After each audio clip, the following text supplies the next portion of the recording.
host, Ryan Miller, and for the past 15 years, I've helped hundreds of people to raise millions of dollars for their funds and for their startups. If you're serious about raising money, launching your business, or taking your life to the next level, this show will give you the answers so that you too can enjoy your pursuit of making billions. Let's get into it. In this week's episode, I bring on my dear friend Sarah Dusek. Sarah is the founder and CEO of an estimated $100 million venture capital fund known as Enygma Ventures. Join Sarah and me as she describes how she went from a massive $100 million exit from her glamping startup into launching one of Africa's most impressive venture capital firms dedicated to funding female entrepreneurs. You don't want to miss it. Plus, you're going to want to listen all the way to the end where Sarah uncovers the top 3 areas that entrepreneurs must present if they want to close a funding round with a venture capital fund, bringing us all closer to our finish line in our pursuit of making billions. Here we go. Hey, welcome to another episode of Making Billions. I'm your host, Ryan Miller, and today I have my dear friend, Sarah Dusek. Sarah is the founder and CEO of Enygma Ventures. It's a venture capital firm dedicated to making an impact for women entrepreneurs across Africa and other emerging markets. What this means is Sarah is blazing the trail for female entrepreneurs to have an opportunity to achieve a life of freedom through the power of entrepreneurship. That's a big, long-winded way of saying she's a VC doing wonderful things in Africa. Can't wait to have her to come on the show and tell us everything she's doing to not only improve the lives of female entrepreneurs, but also build wealth and prosperity for some of the people who want it and are driving the hardest. So Sarah, welcome to the show. Thank you so much, Ryan. It's so good to be here. Yeah, it's so good to have you. I must say, you and I have spoken a little bit offline, and I could tell you what an inspiring mission. I could tell how people are rallying around you. You've had massive success. You're going to get into it. So people around the world, if you're listening to Sarah, this is definitely someone you want to follow. You want to listen. She's got a jam-packed episode. She's going to tell us all the tips she's learned from exiting her company to raising capital to starting a VC fund. She's done it all, and she's going to get into it with us today. So before we get into all those great, tasty tips that you've got for us and the entrepreneurs and the funders and the founders, maybe we take us back to the beginning and just talk about where did all of this start for you? Yeah, well, how long have we got, team? I consider myself an accidental VC in that I didn't start out my career in finance.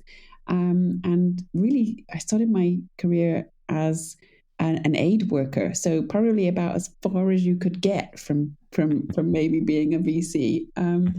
But I realized after 8 years of aid work that non-profit vehicles are not a great vehicle for driving change. And one of the things I am super passionate about is about moving us forward, pulling the future in, help driving change, help making people's lives better, bringing transformation, all of those good terms. And so I mistakenly fell into business as I realized if I thought that business was this great tool for driving innovation and creating change, that I ought to go into business myself and figure out what building and scaling and growing a business look like. So I come to venture capital as an entrepreneur. I spent 12 years growing a startup from scratch and finally exited it in 2018. And we'll maybe talk a little bit about, I love this startup that you did, and you're just teasing the audience and myself included. So I'd love for you to just get into it for some of the founders, because you're both a founder and a funder. Yes. And so you started, which is so good. It's the fact that you've been a founder gives you a lot more empathy to really understand the people that you partner with and invest in. You know what it's like, and you've learned those lessons along the way. So maybe I know how terrifying it is too, and how stressful and how exhausting and how mentally challenging and all of those things. We founded Under Canvas, which is the largest US glamping company in existence to date. Still growing, still doing amazing things. And the inspiration for that really was from Africa, so which kind of ties me back to what I'm doing today, in that we recreated the African safari experience in the US. And so today, Under Canvas has large-scale glamping resorts outside of national parks across the country. Wow. And I believe you sold your company for close to 100 million. Is that right? We did. Yeah, that's Yeah. right. Wow. So that's a wonderful exit. I mean, many entrepreneurs listening to the sound of your voice are saying, "Yes, one day that'll be me too." And I hope they are, and we bring them on the show too. But so congratulations to you. That is such a wonderful exit, and now you're using that money to bring it forward to a new cause that you care about. So, what inspired you to go from now you've got your exit to going into VC, and especially in the way that you're doing it now? Was there an Yes. inspiration for you? Yes, well, the inspiration for becoming an investor was really Hmm. part of my own journey of trying to raise capital for Under Canvas, and the struggle for female founders is definitely real. And I noticed how few women I ever met who were responsible for, driving investment decisions, and I certainly was a huge amount of frustration on my part regarding. I think this whole thing could be done better, and more Hmm. women could get funded. And today the stats are still sort of around 2% of all venture capital goes to women. So Hmm. it's still a minute amount. And so part of the inspiration was, I think more women have to get in the ring, and women have to become funders if we want to see more women funded, and change that story. But I remember in our early days of Under Canvas, um, there was, people, well, one woman in particular who came across my past, who helped me understand some of the rules and the metrics that would help us raise money. And I was totally clueless. I mean, I didn't even have an idea what venture capital was when I was a Yeah. founder initially. And we realized, gosh, if we're going to grow this vehicle, we're going to have to raise money. Um, but I had no understanding of what it would take to pitch an investor, no understanding about what investors were looking for. And I realized over time actually that if I felt like that, and there must be other women too that don't know what this takes and don't know the rules and don't know what people are looking for also. And so part of my own journey with becoming an investor was feeling very impassioned about this idea that not only do more women need to be funded, but more women need to understand the rules of the game. And I think that's part of the role that we are playing today, is helping women understand what it's gonna take and what they've got to do.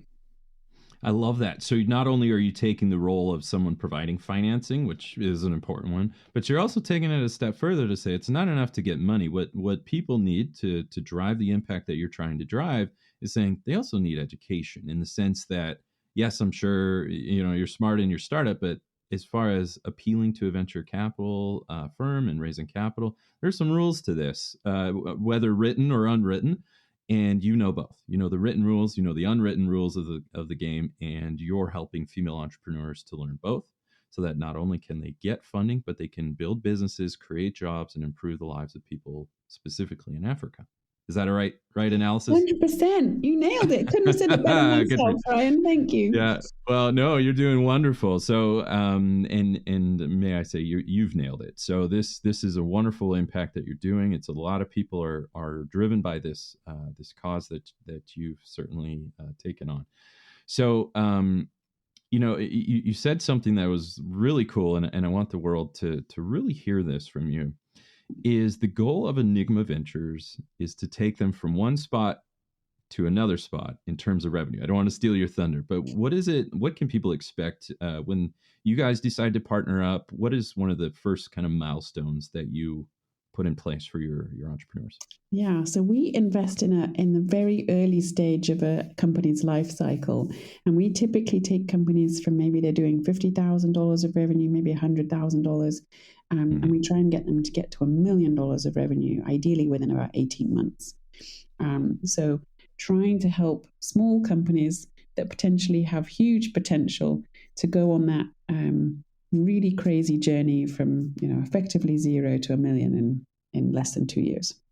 Wow, I love that. So yeah, like the Can I hire you too? Like, this is great. Take someone from 0 to $1 million in revenue in 18 months. I mean, who wouldn't want that? So you can see the power in for our fans around the world. I want to illustrate that Sarah's perfect in this VC sector is to say they give you more than money. They give you mentoring, they give you guidance, they help you with channel strategy or whatever strategy you need. But the biggest one is revenue. And so working with the VC says, look, we've done this before. Let me lean in. I've got a lot of lessons. This is the ultimate hack. Let me help you. And you're doing that. So, and I love that you're an entrepreneur first, which just means, you bring the right perspective to founders, especially those living in Africa. So, do you have any deals? So Enygma, you've been around, you've got some fundraising, you've done deals. Maybe talk about a little bit of the deal flow and some of the deals you're proud of, and just, how does that work? Really bring us into your world and understand, how does that work with Enygma Ventures and working with you? Yeah, we've been investing for almost 3 years now. And of course, the last 3 years have been a really challenging season in the history of the world. But we've made 11 investments over the last 3 years, all into female founders. And we have seen extraordinary women tackling some of the world's biggest problems, and really, not just aiming to try and build businesses, which, is a huge thing in itself, but using business to drive change and create sustainable solutions to really transform their communities and societies. I've got 2 amazing businesses in Zambia, both of which are tackling female inclusion, financial inclusion in slightly different ways for slightly different groups of people. But many of you may or may not know, but many of the world's poorer people around the world, not just in Africa, but are what we call unbanked, which means you don't have access to financial services. You may not have a bank account. You may be dealing informally with cash, on cash, and you may be living day to day. You may be earning a wage one day, buying your food, and living like that. And so there's a huge amount of capital in the world that is unbanked by an unbanked group of people, which means those people don't have access to credit, can't get a loan, can't access financial services of any kind, struggle to remit money to other places, etc., etc. So we've got 2 incredible companies pioneering financial inclusion digital platforms for largely also to impact women and create sustainable solutions for women to be able to borrow money, save money, lend money, and grow businesses, have access to capital that the banks would never give, and create, move down the sort of pecking order of society and create opportunity for those who are maybe at the bottom of the ladder. And we're seeing just extraordinary growth and extraordinary businesses being built by some of the funds that are being released through the businesses that we have backed, which is incredibly exciting. We've got another woman in Eswatini, which used to be Swaziland. It's now called Eswatini. Tiny little country, but she's building a global brand of chili sauce, which is now sold all over the world, that's grown by women in cooperatives. They're growing chilies in rural areas in cooperatives using organic farming, natural produce, locally made, fair wage, and just creating value through resourcing existing people. And I could go on and on about some of the amazing businesses that we've got, but all of them focused on building something great that benefits the many, whether that's through products or services or tech. It's a really exciting place to be. Wow. So, you highlight something, zooming out to more of a macroeconomic scale on things. There's many factors that help to lift people out of financial poverty, access to energy, but also access to capital. Yeah. And so, that founder in Zambia is providing access to capital. Yes. specifically through women, but she herself is a founder, but also providing access to banking, wallets, credit platforms, all of these things, which then ties into, I would say, you tell me, keep me honest, but I would say the second person who's building, that chili sauce that's sold around the world, access to capital, whether it's through you or traditional banking, either way, is such a positive movement, and it can unlock a immense amount of value. Would you agree? Yeah, 100%. Because, if we look at any developed economy in the world, the backbone of any economy is small business, right? And That's small right. businesses create jobs, they create economic advancement for people, and just opportunity for people to move forward. And, the businesses that we are backing are starting small, but they're aiming big.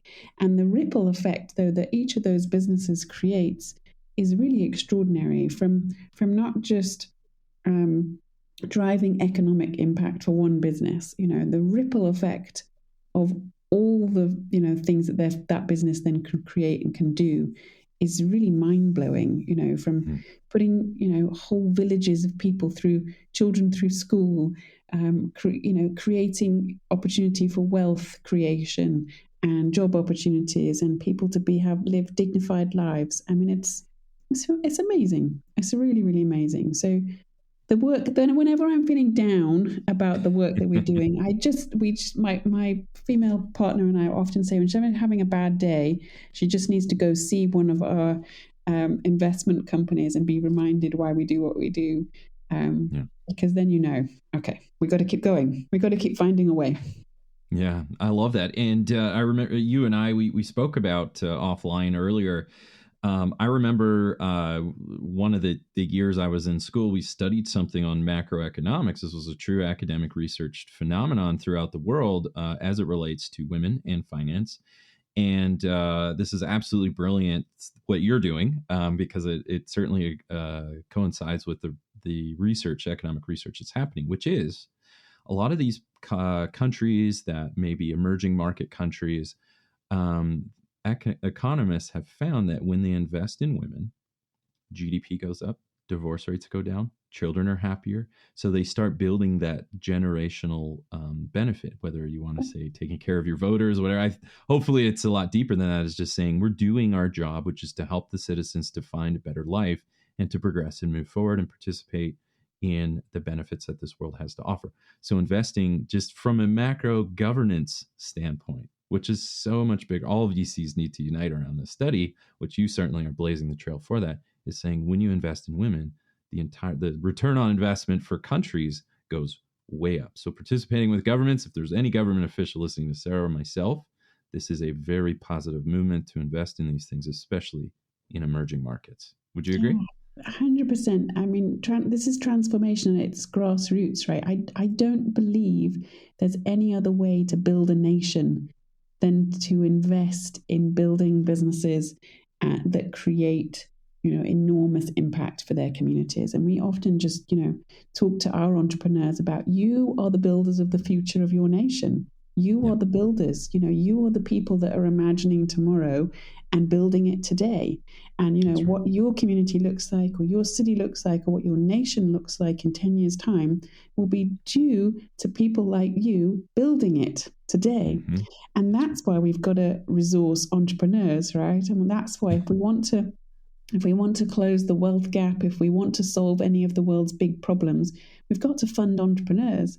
And we've got to fund women too, in equal measure to men, not at the exclusion of men, but equally, so that both men and women can sit at the table and build our collective world. And that's my pet hobby horse, really, is the sense that VCs are so powerful. And I don't know that half the time we realize how powerful we are, because we get to make decisions about what gets built and what doesn't get built. Who gets funded and who doesn't get funded. And for me, venture capital is about funding the future, and ideally about funding a future that's inclusive for everyone and builds a better world for everyone to live in. I love that. And holding up that banner of truth, I can certainly support that as well. So the whole reason why I got into VC myself is to say, you know what, through VC, we can provide mentorship, we can drive change, and just make the world a better place, more inclusive, better in prosperity, the planet, and all of the people. So thank you so much for doing that. And, now that you've done so many amazing things. You started Enygma Ventures, you've exited you've done a large exit on a company that you built up. No doubt a lot of that comes with some lessons. So for our fans around, you're like, oh, more one or two, we'll say. But, for our fans around the world, what are some of those key lessons you can give to founders from your perspective? That's the joy of having been an entrepreneur as well as a VC, because you understand many of the challenges that your investees, your companies that you're investing in are going through. And that is an amazing thing in itself, because I remember the pain very vividly. But also I get to be the person today that one woman was for me, 12, 15 years ago, when she told me the rules. And I met a woman called Beth Ferreira. I'm going to give her a big shout out. And she's still a VC in New York today. Okay. What fund? What fund is she at? She works for First Mark Capital. In New York. All right. So Beth is going to get a few emails thanks to you. She told me what VCs were looking for. And I remember she just happened to be a guest at Under Canvas one time, and fell in love with what we were building, and told me some of the tricks of the trade, which, as I said before, I knew nothing about. And I still think, many of us know nothing about. So here are some of the things that she taught me that I can hopefully teach some of you. Sure. And the first one is the 10x factor. Okay. So can you show a VC how they're going to 10x their money? And when I first heard that term, and often, VCs will want to achieve more than 10x on their money, but 10x, 10x is is the baseline for VC, right? So can you turn $200,000 of investment into $2 million, or $2 million into $20 million? That's the basic principle. And you then have to understand that if a VC owns 10% of your company or 20% of your company, and they go, in 5 years' time, what is their 10% going to be worth? What could it be worth? So how can you grow and scale your business? And how can you show to your potential investor, that here's how they make a return? I see so many pitches and people ask for money and never tell me how I'm going to make any. It's amazing, because that's the whole point of investment, right? We invest to drive change, but we also invest to make a return on the capital we're investing. And that's the game. That's the game of being a VC. And so can you demonstrate how your business is going to 10x it? The 10x factor. Yes. I love that. And, let's take it one step deeper. I'm going to press here. So 10x factor, that's good. So you pitch to a VC and you say, here's how you will 10x your money within, we'll say 5 years or less. But when let's say that Sarah and her team are doing analysis, because you as any VC, it's saying, okay, so says you, but we need to look at the numbers and the forecast and your assumptions. What is it that you like to see that would encourage to say, yeah, maybe this really will 10x our capital? It sounds like there's something here based on what I'm seeing. What is that thing that you look for? Yeah, so this is about kind of proving you have got the 10x factor, right? Yes. So I call it the velocity factor, the V factor. Yes. So have you got the velocity factor to prove that you can do a 10x on your business?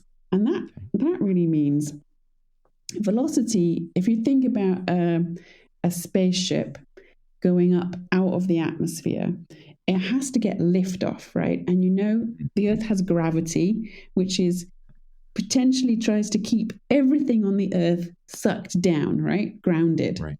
And that's pretty true for a startup too, right? Everything is against you. Usually when you're trying to get lift off, everything's trying to hold you back. So can you prove that you've got what it takes to get out of the Earth's atmosphere? Have you got some velocity factor that's really going to help you get liftoff? And what is that going to take? And so, often we come up with these great ideas of, I'm going to do $100 million of revenue in 5 years. But the question is, how? How are you going to do it? Do you have a strategy? And is the strategy believable? And is there some kind of wave that you can catch, or some kind of powerful force that will enable you to really achieve that objective? And often we see a lot of folks with, great crazy numbers. So you maybe have demonstrated, we're going to 10x this thing and beyond, but you've got no how. You've got no understanding of how I'm going to do that, what that's going to look like. And, can you prove that you've got some kind of process and some kind of strategy that actually is proven and that you can take advantage of? I love that. So velocity factor, we're saying, is like, hey, like, is there? It's like catching lightning in a bottle, as we joke. Is just saying, how are you going to capture that force that will pull you or push you, meaning your sales, revenue, your top line growth?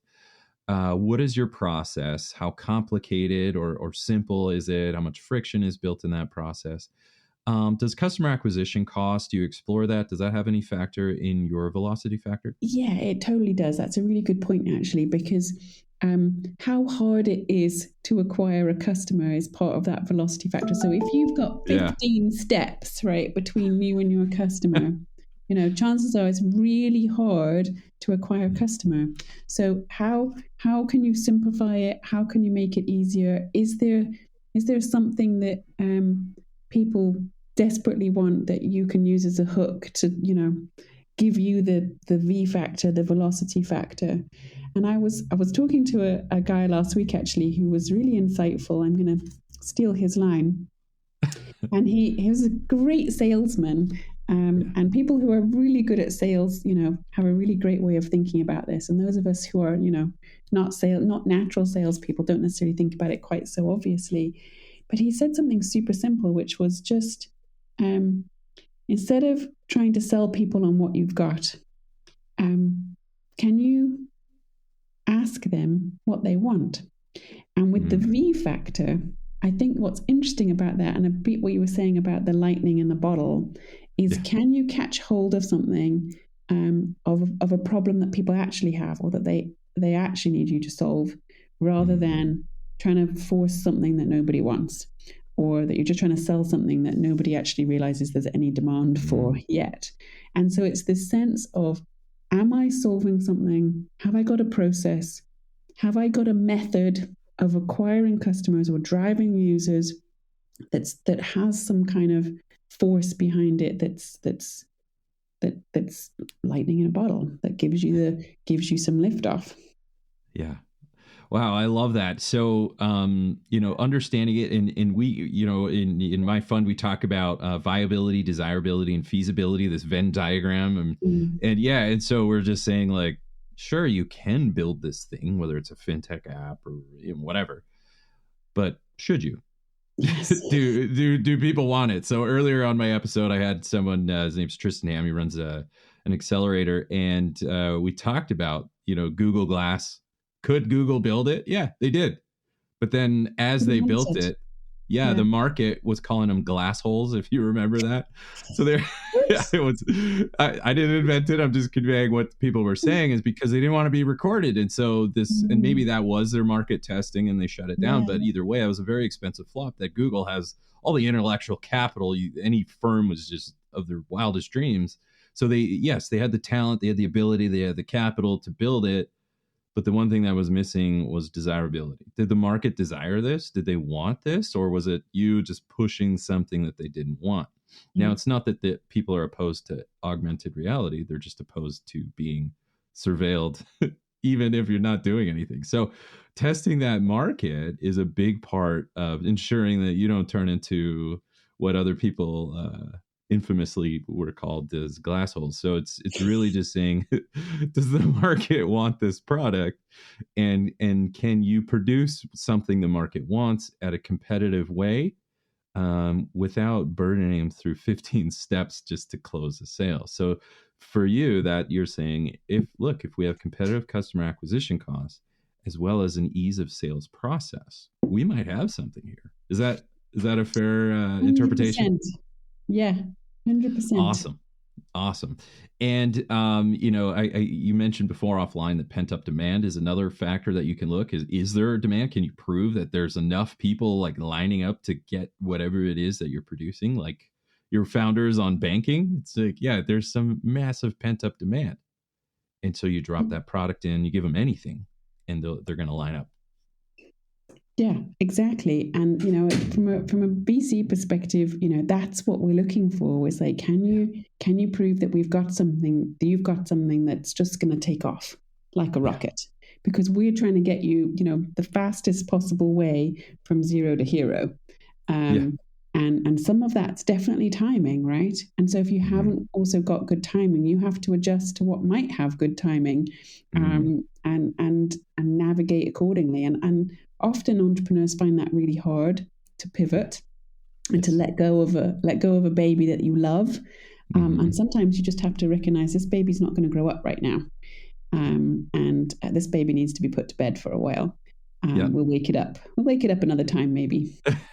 I love it. So shelving products sometimes, or good. It's a good idea, but maybe not a good time right now. Yeah, exactly. And that's half the battle too, isn't it? Is and also determining what your best, the best thing for this moment in this time. Which part of the problem, because often that's the other piece of the problem, is we're trying to tackle so many problems or solve for so many things. We've not got a core thing that's really our driver. And can we get really focused to be able to get some lift off? Oh, I love that. And so, and you mentioned something really quick, and I don't want to skim past it, because I know you find this important, and so do I. So now you've explored the financials, you've looked at their business process, their customer acquisition costs, all those channel strategy kind of things, which absolutely is I would agree was a smart way to go, but also the team. And you mentioned it's like, how quick can you validate that this is a bad idea? And then what do you do as a result, right? It's hard to put it, how much does, say, the founder's ability to learn and to pivot and grow? I mean, how does that factor into any of your analysis? 100%. I mean, it's like, if we talk about the velocity factor and the 10x factor, we're talking about what are the capabilities of the business, right? Yes. And when we're talking about the team, we're talking about what is the capability of the team of people that's trying to build and grow this. And I think almost every VC on the planet would say they invest in people, not products, or people, not services. Because you can have the most incredible idea, then knock it out of the park. It's going to be amazing phenomenon. But if you can't execute on it, and the team of people that is building it can't do it, or not capable of doing it, you can't back it. So the big challenge is to figure out how fast can the founding team learn. And that's one of the things I look for is people who learn fast are likely to grow businesses fast, because this is a vertical climb. It's not for the faint-hearted. It's really challenging and really distressing at times. Yeah. And so I love this concept of, how fast you can learn really, I think, equals how fast your business can grow. They're very connected. Oh, I love that. Yeah, and I absolutely agree. Wholeheartedly can get behind actually everything you've said. So it's been absolutely brilliant. So as we round through base, we wrap things up. Is there anything else you would like our fans to know? I could talk forever, Ryan. And I could listen to you forever. You've got a ton of wisdom, but I know you don't have a ton of time. You're a very busy woman, making things happen and creating freedom for other women around Africa. So, that's your important job, but I'm certainly grateful that you're able to spend a little bit of time on the show and teach fans around the world. exactly enter the mind of a VC trying to make an impact and doing a very darn good job at it. So now that I've pumped up your tires, as we like to say, any closing remarks, any other advice at all that you'd like to share? Well, first off, I'd probably have to say, if you'd like to be in touch with us, you can find us at enygmaventures.com, and that's Enygma with a Y, ENYGMA. You can follow me on LinkedIn at Sarah Dusek. So those are the best ways to be in contact with us. But maybe the last thing I might say is, if you're an aspiring entrepreneur and you are trying to launch your business or be investor ready and get some funding, we have amazing programs which you can do, are all online. You can do at your own pace, and some of the secrets that I've been talking about today are in a really easy to access course, which is hosted on our sister site, pranary.com, PRANARY.com. And so if you want to learn really fast and grow really fast, head on over to pranary.com. I love that. And send me those links. We'll include them in the description below, just to make it talk about process, right? Frictionless. Yes. We'll just give them the link. It'll send them right there. So if you don't have to remember that, you'll just look in the description below. We'll have the links there for anybody that wants to connect with you as well. Well, that's enough for me, everybody. I hope you enjoyed our time with Sarah and I. In closing remarks, show VCs how you're going to 10x their money in less than 5 years. Follow the velocity factor formula, simplify your process, reduce your customer acquisition costs, and finally, learn fast to go fast. You do these things, and you too will be well on your way in your pursuit of making billions.